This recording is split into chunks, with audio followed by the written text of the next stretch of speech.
Glória a Deus, a graça e a paz do nosso Senhor e Salvador Jesus Cristo, meus queridos e amados irmãos. Tudo bem com vocês? Graças a Deus, eu acredito que esteja, né? Comigo também está tudo bem. Estou aqui trazendo mais uma lição 5 dos jovens, e esta lição tem por título O Início do Cerco de Jerusalém. Trouxe aqui um texto base aqui para nós meditarmos, que está em segundo livro de Reis, capítulo 24, versículo 10 ao 17. Glória a Deus. Eu quero trazer aqui com vocês, segundo Reis, vamos procurar aqui, segundo livro de Reis, né?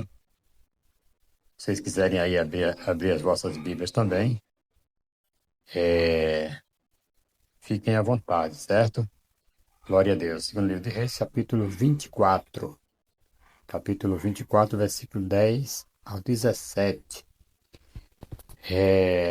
Louvado seja o nome do Senhor.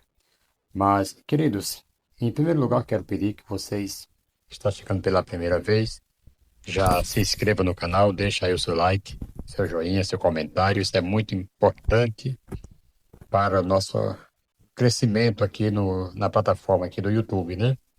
Isso é muito interessante. Nós estamos trazendo essa lição, ela tem 3 tópicos com seus subtópicos, né? Tópico um, subtópico do 1 ao 3 e assim sucessivamente. Portanto, nós vamos primeiro à leitura, que está em segundo livro de Reis, 24, versículo 10 ao 17, e depois nós vamos para Jeremias 25, versículo 8 ao 11. Glória a Deus. Vamos a segundo Reis 24, 10 ao 17. Olha só, diz assim: Naquele tempo subiram os servos de Nabucodonosor, rei da Babilônia, a Jerusalém, e a cidade foi cercada.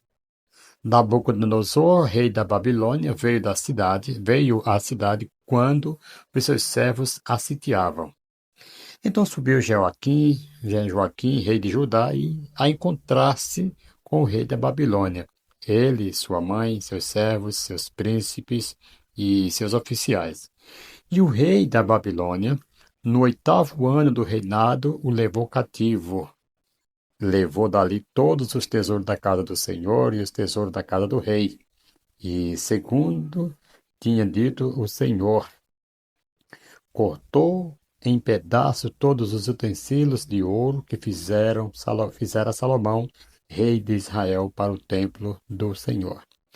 Transportou a toda a Jerusalém todos os príncipes, todos os servos valentes, todos os artífices e ferreiros, ao todo 10.000, tá? Quer dizer, ele contou ali, deu 10.000. Ninguém ficou senão povo pobre da terra. Transferiu também a Joaquim para a Babilônia, a mãe do rei, as mulheres deste, seus oficiais e seus homens, né? E os homens principais da terra, ele os levou cativo de Jerusalém à Babilônia. Todos os homens valentes, até 7.000, e os artífices e ferreiros até 1.000. Todos eles, destro na guerra, levou-os o rei da Babilônia cativo para a Babilônia. O rei da Babilônia estabeleceu o rei em lugar de Joaquim, ao tio paterno deste, Matanias, de quem mudou o nome para Zedequias. Ok, meus amados. Louvado seja o nome do Senhor. Glória a Deus.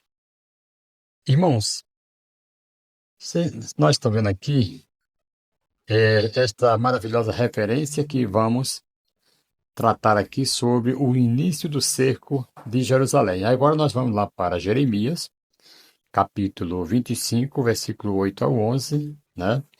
Jeremias. Glória a Deus. Jeremias, deixando aqui, capítulo 25, versículo 8 até o versículo 11. Glória a Deus. Louvado seja o nome do Senhor.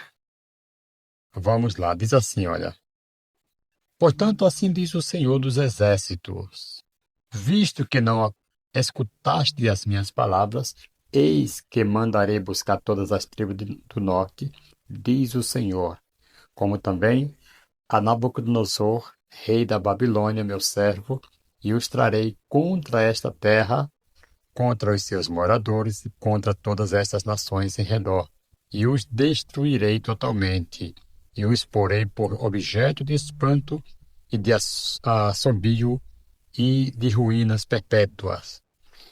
Farei cessar entre eles a voz de folguedo e alegria, e a voz do noivo e a da noiva, e o som das mós e as luzes do candeeiro. Toda esta terra virá a ser um deserto e um espanto.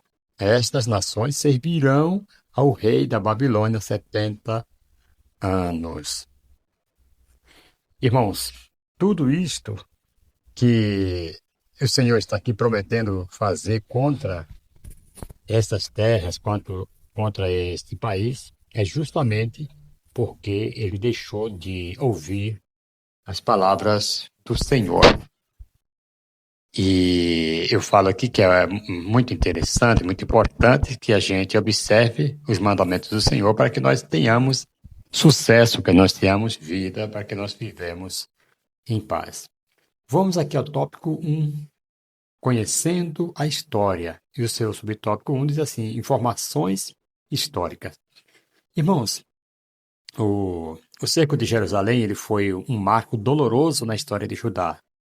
É o povo de Deus que fora liberto do Egito e conduzido à terra prometida. Agora ele se via aí, né, via sua cidade, né, santa, sendo cercada por um rei estrangeiro, que era Nabucodonosor, rei da Babilônia. E isso aconteceu por volta dos anos ali 605 a.C., durante o reinado do rei Joaquim, e se intensificou aí até a queda total em 1586 a.C. Temos aqui o contexto, né, que é muito interessante nós voltarmos aqui. A Bíblia, amada, ela estava em plena expansão. Após derrotar o Egito na batalha de Carquemis, né, ali passou a dominar a região, impôs ali tributos a Judá, mas o povo, ao invés de se humilhar diante de Deus, continuou rebelde e idólatra. Sabem que Deus muitas vezes Deus castiga para que a pessoa possa se humilhar, para que às vezes Deus permite algo na vida da pessoa para que as pessoas possam se humilhar. Mas não foi o caso de Judá. Ao invés disto, ao invés dele se humilhar diante de Deus, ele continuou rebelde e idólatra, né? Deus, amado, Deus sempre levanta profeta antes de permitir um juízo. Jeremias e Ezequiel já advertia isso aí há muito tempo, né? O pecado traria consequência. Ele advertia isso aí. Olha, o pecado traz consequência. Falava tudo para o povo, mas o povo não estava nem aí. E hoje não é diferente. Hoje o pessoal continuam pecando, as palavras de Deus estão aí sendo pregadas e muitos não estão nem dando ouvido, mas as consequências virão. Numa hora, essa aqui é como se fosse no tempo de Noé, né? Quando Noé fazia ali a sua arca e Deus mandava ele apregoar ali a palavra e muitos não deram, e todos não deram crédito até que veio o dilúvio e matou a toda a alma vivente, né? Então devemos tomar muito cuidado, estar ouvindo e parar com a idolatria, parar com a rebeldia, para que nós tenhamos sucessos, tenhamos vitórias em nossas batalhas. Vamos aqui ao subtópico 2, as duas primeiras invasões. A primeira invasão se deu ali entre 605 a.C., porque Nabucodonosor leva alguns jovens nobres da Babilônia, né, para a Babilônia. Entre eles estava lá Daniel, Ananias, Misael e Azarias. Todos eles, ao chegar lá na Babilônia, receberam outros nomes, né, conforme os deuses do rei lá da terra lá, e Nabucodonosor, lá na Babilônia. Então, essa história você vai ver lá em Daniel capítulo 1, versículo 1 ao 6. Ali, irmãos, foi uma estratégia, né? Tirar o melhor da juventude de Judá e moldar a cultura babilônica. Então foi isso que eles pensaram. Vamos tirar esses jovens nobres, que são os melhores aí da terra, e tirar o melhor da juventude aí, né? Tirar aquele jovem ali foi a estratégia deles. A segunda invasão se deu ali por volta de 597 a.C., com o rei Joaquim, morre e seu filho, aqui foi o rei Jeoaquim, e ali o seu filho Joaquim, né, o Jeconias, como foi colocado no seu nome, né, reina por apenas três meses. E Nabucodonosor invade novamente e leva 10.000 cativos, incluindo o profeta Ezequiel, que foi parar na Babilônia também. Está lá no segundo livro de Reis, capítulo 24, versículo 14. Irmãos, cada invasão era um alerta, né, mais forte que o anterior. Deus estava chamando o povo ao arrependimento. Então, cada uma dessas invasões, a gente tem que entender uma coisa, irmão. Cada vez que nós erramos, Deus vai nos corrigir de alguma forma. Seja com um temor, seja com o que for, com até doença. Você acredita que Deus até permite uma doença? Foi permitido no rei aí, né? Para que ele ficou doente, para que ele voltasse ao Senhor. Mesmo assim, ele consultou os médicos em vez de buscar a Deus, né? Então, o Senhor, ele permite para que o homem se arrependa, que o homem volte ao arrependimento e seja restaurado, e seja livrado aí das suas consequências. Subtópico 3, né, a terceira invasão. Essa terceira invasão, e mais devastadora, ocorreu em 1586 a.C., né? Foi ali sob o reinado de Zedequias, o último rei de Judá. E foi quando Jerusalém foi queimada, né? O templo destruído, os muros derrubados e o povo levado em cativeiro. Você vai ver essa história lá no segundo livro de Reis, capítulo 25, versículo 28, aliás, capítulo 25, versículo 8 ao 11, por ali. Então, amado, o que o pecado não destrói de uma vez, vai corroendo aos poucos. O cerco, ele começou no coração muito antes das muralhas ruírem. Então, o pecado, ele já começa aí destruindo, né? Mas às vezes ele não destrói de uma vez, porque vem aí as oportunidades que Deus dá para que a pessoa se arrependa. A pessoa não se arrepende, então aquilo ali vai correndo aos poucos. Aí o cerco começa aí no coração, mas depois se espalha, né? E as muralhas, né, caem aí, arruinadas porque não se arrependeu na presença de Deus. O que eu trago aqui, uma aplicação que para hoje aqui, mano, assim também é na vida espiritual. Quando nós deixamos a comunhão com Deus, né, o inimigo ele começa um cerco, primeiro na mente, no coração, até derrubar, né, as defesas da fé. A pessoa fica desprovido, né, quando a gente começa, né, dando lugar a espírito enganadores. Quando aí vai perdendo a comunhão com Deus, o inimigo começa cercando você, né? Colocando maus pensamentos, colocando depressão, é, ansiedade, e começa aí até derrubar as defesas da fé. Vamos agora para o tópico 2, o início do cerco e as suas causas.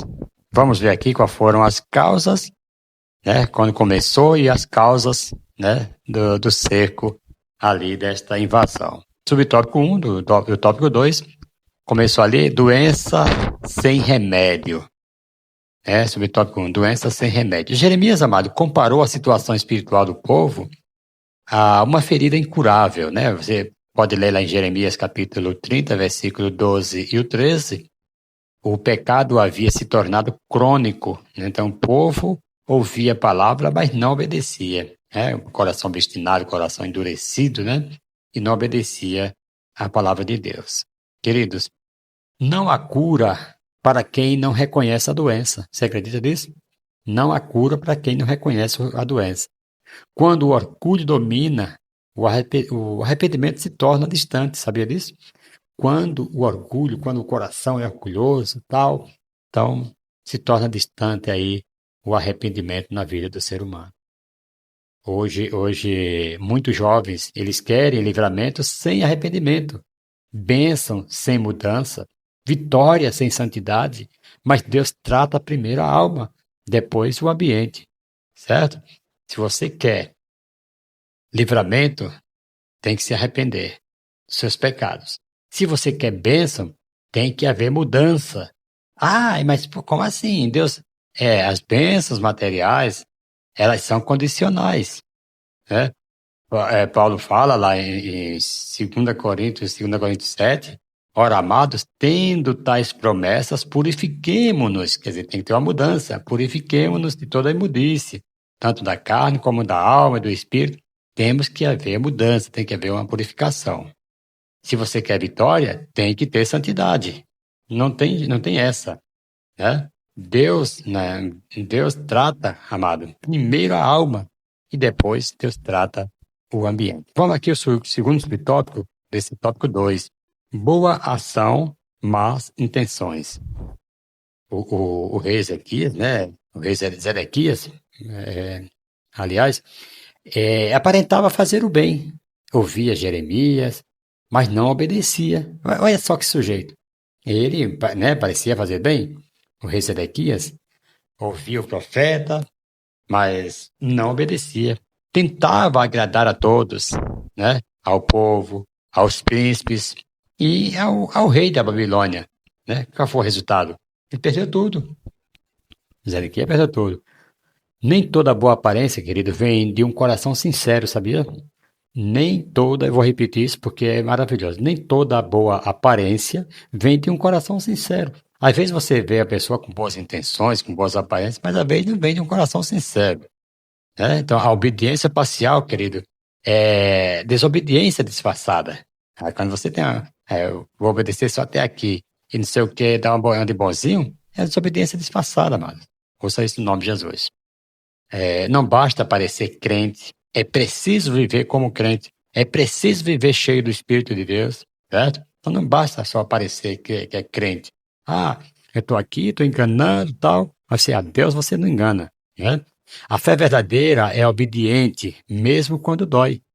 Mesmo que você tenha que falar a verdade, tenha que morrer por isso, tenha que sofrer por isso, vai doer, mas fala a verdade. É uma fé verdadeira. Ela é obediente. Usa isso no nome de Jesus.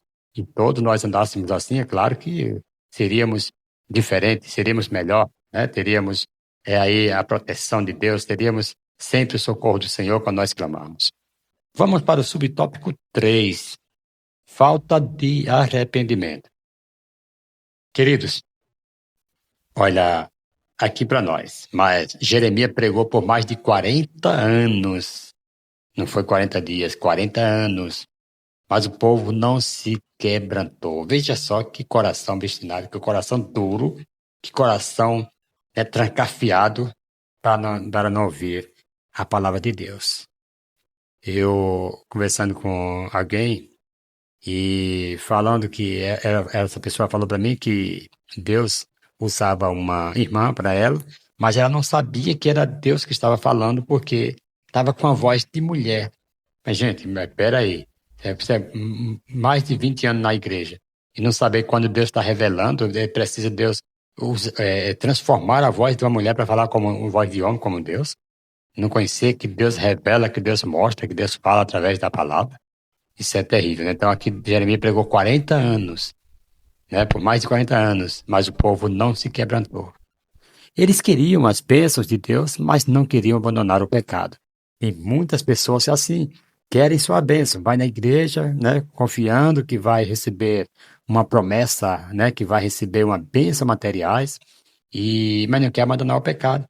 Quando uma multidão, lá em João, Jesus faz a primeira multiplicação dos pães, queridos, e no dia seguinte, aquela multidão que se alimentou daquele milagre, daquele pão que Jesus havia multiplicado, eles sentiram fome e foram atrás de Jesus.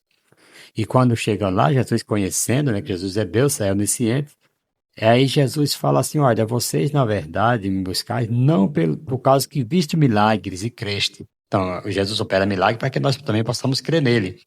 Aí Jesus fala, vocês não creram, vocês vieram porque vocês tiveram fome e por isso estão buscando a mim. Aí Jesus falou assim, olha, buscai, não me buscai-me não só pela comida que perece, mas pela comida que permanece para sempre, que é a palavra de Deus, né? Ela permanece, né? Ouça isso no nome de Jesus. Então nós temos que buscar o Senhor, né? O dono da bênção, mas buscar a bênção, mas também o Deus da bênção. Amados, o cerco ele começou quando cessaram as lágrimas do arrependimento, tá? O cerco começou quando cessaram as lágrimas do arrependimento.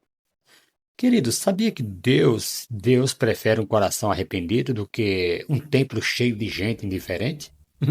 É verdade. É claro que Deus prefere um coração arrependido do que um templo cheio de pessoas indiferentes. É, o verdadeiro arrependimento, ele muda atitudes, não apenas palavras. Ah, tem pessoas que servem só de palavras, mas atitudes continua só a misericórdia. Vamos ao tópico 3. Prevenir é mais sábio do que remediar. Subtópico 1 vai nos dizer assim: uma triste realidade. Amados, quando as muralhas caíram, o arrependimento chegou tarde demais. Eles perceberam que a presença de Deus é o maior tesouro, mas já estavam longe da sua glória. Quando de repente, irmão, chega aquele exército lá, cerca a cidade, derruba as muralhas, né? Aí eles se arrependeram, mas foi tarde demais. Eles tiveram que passar pelo cativeiro, tiveram que passar pela Babilônia, ficar lá cativos, né? Então eles percebem que a presença de Deus é o maior tesouro. Então, enquanto eles estavam lá, sem dar ouvido, praticando iniquidade, praticando pecado, trabalhando sem a terra descansar, que era necessário que, né, descansar aí, trabalhar 6, descansar 1 e tal, eles não faziam isto. Então, foram lá 70 anos no cativeiro lá para aprender, para que a terra descansasse. Então, eles perceberam que a presença de Deus é o maior tesouro, mas já estava longe da sua glória. Amados, a dor do arrependimento tardio, querido, é sempre mais amarga que o peso da renúncia antecipada, sabia disso? É melhor renunciar antecipado, renunciar o pecado antes, do que ter aí a dor, né, do arrependimento tardio. Ouça isso no nome de Jesus. Você sabia que muitas pessoas hoje só valorizam a comunhão com Deus depois que a perdem? Depois que perdem a comunhão com Deus é que se arrepende, é que valoriza. O salmista Davi, quando ele peca lá com aquele pecado lá com a mulher de Urias, né, Betseba, ele percebeu o peso da dor ali, a falta de comunhão com Deus, e ele fala, ele ora a Deus lá no Salmo 51, ele fala, tem misericórdia de mim, ó Senhor, não retire de mim o teu Espírito Santo, torna a dar uma alegria da tua salvação, porque ele percebeu, né, ele estava aí querendo agora valorizar a comunhão com Deus, mas já tinha perdido. Mas Deus é misericordioso, depois que ele se arrepende, Deus dá de volta. Hoje é o dia de reconstruir o altar, queridos, antes que as muralhas desabem. Se você quer hoje reconstruir o altar que foi quebrado, a comunhão que foi perdida, ouça isso no nome de Jesus. E consertar as muralhas que foram quebradas, ouça isso no nome de Jesus. Hoje é o dia apropriado. Vamos ao segundo subtópico, aprendendo com a história. A Bíblia ela registra o cerco de Jerusalém não apenas como um fato histórico, mas como um alerta espiritual. Serve para nós hoje. Isso serve para nós. Isso aqui não é apenas uma história, um fato histórico, não. Serve de um alerta espiritual. Deus não mudou, Ele é o mesmo ontem, hoje e eternamente. Então, se nós não dermos ouvido, assim como Judá também não estava dando ouvido e sofreram, pagaram as consequências, nós podemos também ser alcançados também com essa falta de comunhão com Deus, as muralhas caírem e nós perder a comunhão com o Senhor. Irmãos, a disciplina de Deus, amado, ela visa corrigir e não destruir, certo? Após 70 anos, ele permitiu o retorno e a restauração de volta. Isso é maravilhoso.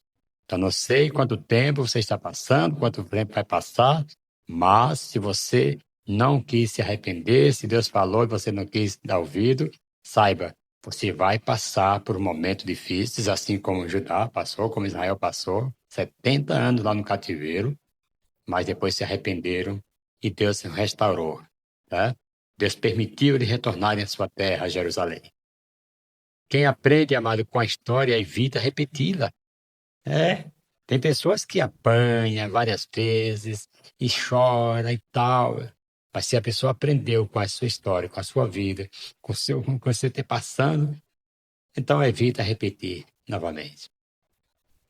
Os jovens que hoje permanecem firmes serão os líderes restaurados do amanhã. Deus está levantando, querido, uma geração que aprende com os erros do passado. Às vezes é necessário nós parar e pensar e meditar e ver os erros que nós temos cometido, aonde nós temos tido prejuízos, para que nós não venhamos repetir. Os mesmos erros de ontem, nós não viemos repetir hoje, para que nós possamos ser melhor do que ontem, amanhã ser melhor do que hoje, e assim sucessivamente. Os erros têm que ensinar. Os erros têm que ser o professor, os dias passando, os erros que você cometeu no passado e que sabe que sofreu por causa daquele erro, você tem que abrir os olhos e tentar melhorar cada dia, para que não passe pela mesma coisa, pelo mesmo sofrimento, pela mesma dor que você já passou. Então, se você tentou de uma maneira e não deu certo, tente de outra que vai dar certo.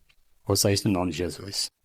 Tente com Jesus, tente passar, atravessar com Jesus, se arrepender e você vai ver que as coisas mudam na sua vida. Subtópico 3, obras a serem lembradas. Deixa eu falar aqui uma coisa para você aqui. Mesmo no cativeiro, querido, houve fiéis, né? Daniel, ele orava 3 vezes ao dia. Os 3 jovens, né? Sadraque, Mesaque e Abednego, que receberam esses nomes aí depois, esses 3 jovens, amado, não se curvaram à estátua, à estátua. Jeremias, ele permaneceu fiel em meio à dor.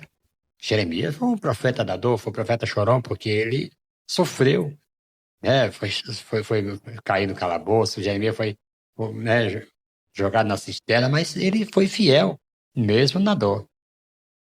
A fidelidade, querida, ela brilha mais quando a escuridão aumenta. Sabia disso? Quero ver a pessoa ser fiel quando está passando por prova, quando está passando por luta, quando está passando pela escuridão. Quero ver a pessoa ser fiel numa hora dessa. É nas horas que você mais precisa brilhar.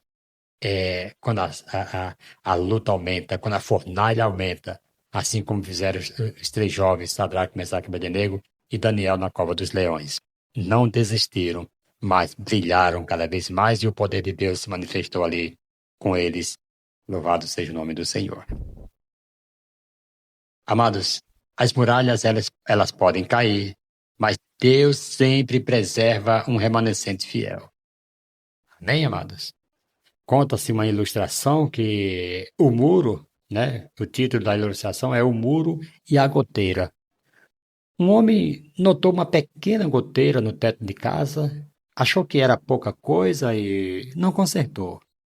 Com o tempo, a água foi infiltrando, apodreceu a madeira, rachou o teto e um dia parte da casa desabou. Assim também, queridos, acontece com o pecado. Quando não tratamos cedo, ele se infiltra e destrói tudo que foi construído com tanto esforço. Certo? Se nós não consertar antes, nós não deixar antes o pecado, né? Quando não tratamos isso aí cedo, ele se infiltra no coração, se infiltra no homem, destrói tudo que foi construído com tanto esforço. Não compensa você ficar tanto tempo na igreja, tanto tempo falando que está servindo a Deus, mas deixar o pecado correr tudo por dentro, destruir tudo e destruir aquilo que foi construído com tanto esforço. Efésios capítulo 4, versículo 27 fala: não deis lugar ao diabo. Se você tem algo a perdoar, se você tem uma raiz de amargura, se você lembrar, se tiver levar sua oferta, como diz a Bíblia, e lembrar lá no altar, lembrar que tem alguém de mal de você, não é nem você de mal de alguém, mas alguém de mal de você, deixa lá a tua oferta, vai lá se reconciliar com o teu irmão, depois você volta e apresenta a tua oferta. Então, não dê lugar ao diabo, perdoe. Faça a coisa correta e você vai ver que Deus irá te abençoar. E eu concluo dizendo aqui para você, querido, que o cerco de Jerusalém, ele não começou com espadas, né? Mas com desobediência, né? O cerco lá, ele não começou com espadas, foi com a desobediência. Antes de Nabucodonosor sitiar a cidade, o pecado já havia sitiado aí o coração do povo. Mas Deus, em sua misericórdia, sempre oferece o caminho de volta. Enquanto há tempo, há esperança. Ouça isso no nome de Jesus. Queridos, por isso que prevenir é mais sábio do que remediar, como eu falei aqui. Hoje é tempo de reconstruir o altar, antes que as muralhas caiam. Se está só rachado, cuide, trata essas rachaduras, tapa as brechas e bola para frente. E deixa que Deus há de abençoar. Ouça isso no nome de Jesus. Amados, que Deus abençoe em o nome do Senhor e Salvador Jesus Cristo. Eu peço a todos vocês que ficaram aí até agora, né, conectado comigo nesse canal, que Deus os abençoe em Cristo Jesus e te conceda aí uma boa semana que está por vir. Bom final de semana aí para todos vocês e um forte abraço no coração de todos vocês em nome de Jesus. Fica aí conectado. Na próxima semana nós teremos outra aula, a aula 6, né? Sexta aula aí que nós estaremos trazendo aí para você. Eu sei que você vai amar também. Que Deus abençoe. Amém.